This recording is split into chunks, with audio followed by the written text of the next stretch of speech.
intervenção psicopedagógica junto à família e junto aos vínculos. Quando a gente fala de vínculo, a gente lembra muito do livro da Chamate. A Leila Sara Chamate, ela tem um livro chamado Relações Vinculares. É um livro pequeno, mas é um livro delicioso de se ler e de reflexões muito importantes. Uma das reflexões que ela fala é que ela diz assim: eu me arrisco a dizer que mais de 70% dos casos que chegam no consultório, eles são problemas de vínculos, não problemas de transtornos, problemas neurológicos, doenças, mas são problemas de vínculos. Esses vínculos, o que nós estamos chamando de vínculo? Relação vincular. É a relação que eu mantenho junto aos outros, as pessoas do meu microsistema ou até de outros sistemas, como diria Urié Bonifé. Então, nesses sistemas, o que a gente vai ter? A família é um microsistema. A família, parentes de primeiro grau, o pai, a mãe e os irmãos. Eu vou ter os parentes da família,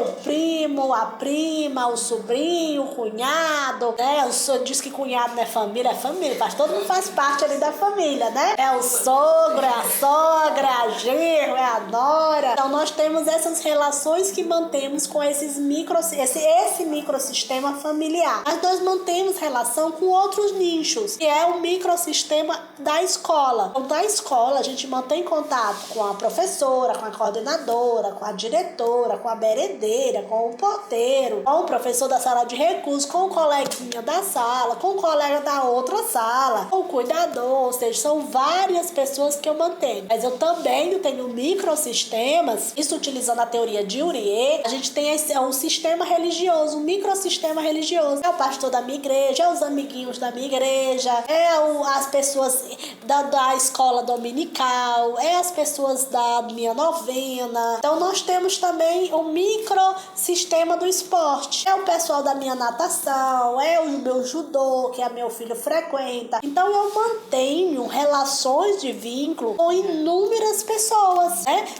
e essas relações, se a gente for fazer uma seta, essas relações, elas vão estar interligadas, porque às vezes aquele filho é filho do padrinho, é filho da minha cunhada, é filho da minha colega, e se liga com uma outra pessoa, que se liga com uma outra pessoa. Nós vivemos numa rede de contatos, A criança também tem um network dela. Ela tem uma rede de contatos. Nós temos crianças bem comunicativas, que tem uma rede de contatos bem grande, e nós temos crianças não tão comunicativas, não tão abertas. Nós temos até aquelas que são muito seletivas, sabe? Nós temos crianças que são extremamente seletivas com as pessoas ao redor dela. Tanto aquelas crianças que têm alguma predisposição, como por exemplo, a já serem seletistas por um grau influenciado como o autismo, e aí como é uma deficiência das habilidades de socialização, de comunicação, essa pessoa vai ser mais seletista. Mas nós temos pessoas que é a própria personalidade, o tipo psicológico dessa pessoa. É uma pessoa mais reservada, é uma pessoa mais tímida, é uma pessoa de não muitos amigos, de não muito grata, Nós temos aquelas pessoas extremamente fechadas. Então, aí é o que nós chamamos de, como psicopedagogo, ele é um profissional, ele é um terapeuta que analisa esse sujeito sistêmico. É o sujeito sistêmico, é o ser humano como um todo, e como esse ser humano se relaciona com tudo à sua volta. Quando eu falo de vínculo, não estou nem falando só do vínculo com pessoas, estou falando do vínculo com os objetos, estou falando de vínculo com os animais, eu estou falando do vínculo com a natureza, eu estou falando do vínculo com tudo que está ao meu redor. Então, nós seres humanos mantemos relação. Às vezes a gente tem crianças que só dormem com brinquedo, Claro que a gente tem aquele lá, toda a teoria do objeto transicional da psicanálise, mas mesmo assim tem adultos que crescem com uma relação com um certo brinquedo, com um certo objeto, algo muito característico que na sua vida representa. Tem pessoas que têm uma relação vincular com o animal diferente de outras, Algumas têm fobias, Algumas têm rejeições, outras têm uma relação com o animal extremamente prazerosa. Então, a psicopedagogia, ela também fica atenta. Ela fica atenta em como esses indivíduos que estão em um processo de análise, que é o que a terapia psicopedagógica é, um processo de análise, como esses indivíduos estão se relacionando. Nós temos a teoria do vínculo, nós temos aí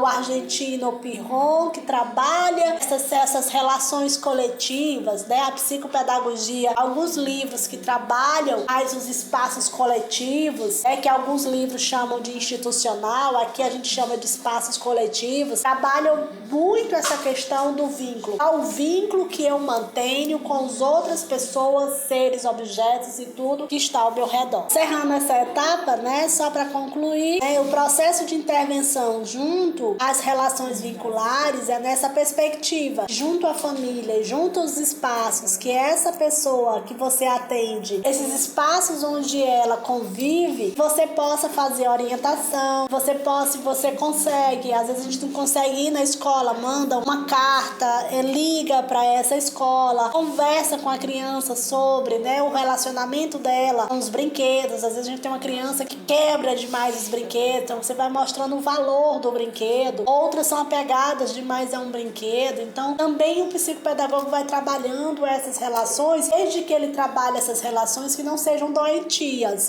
Quando você percebe que elas são doentias, você passa para um outro profissional. Mas enquanto a sua fala, a sua dinâmica, você consiga mostrar através de uma fábula, de uma história, de uma contação de história, dependendo da idade, né? Se é uma criança, se é uma adolescente. Mas também vamos puxar isso para o sentido da compreensão vincular mesmo o ensino e a aprendizagem. Como eu ensino, como eu aprendo. Essa relação do professor, da afetividade, do carinho, de querer, do desejo de aprender. Vamos entender não somente essa relação pessoa-objeto, mas pessoas em si com a relação com o ensino e aprendizagem. A intervenção psicopedagógica é extremamente importante quando essas pessoas compreendem que às vezes é uma dica, é um livro que a gente indica para o professor, né? Uma conversa, uma mensagem que a gente manda para ele. Às vezes o professor nem dá tão no automático que ele não nota que faz aquele tipo de comportamento, né? Às vezes você conseguindo fazer uma conversa com ele, uma reflexão, uma dinâmica, às vezes você consegue fazer uma palestra naquela escola, coloca isso como temática, como uma formação de professores, alguma coisa, ou seja, você encontrar um caminho dentro da intervenção onde você possa fazer uma reflexão, as pessoas envolvidas, as pessoas onde você está ali atendendo, fazendo essa intervenção junto aos vínculos entre o ensino e entre a aprendizagem.